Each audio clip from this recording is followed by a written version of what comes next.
আসসালামাইকুম দর্শক, এই যে আমাদের মালিক ভাই কত কষ্ট আছে দেখেন ভাই। মালিক ভাই, হ্যাঁ কেমন আছেন আপনি ভাই? এই কি অবস্থা আপনি?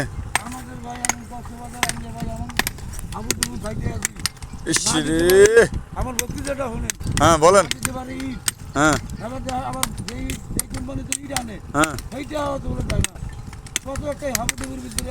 আপনাদের টাকা ঠিক মতন দেয় কিনা সেটা বলেন। ও আচ্ছা আচ্ছা আচ্ছা, ও কালকে দেয়নি আজকে দিবে। আচ্ছা আচ্ছা আচ্ছা, ঠিক আছে, ওকে। অনেক অনেক সুন্দর।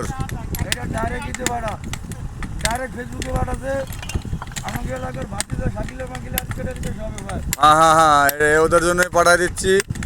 দেখেন দর্শক, আজকে এই যে আমার ভাইয়েরা কত কষ্ট করেছে দেখেন, ইট ভাঙতেছে এই যে রাস্তার জন্য।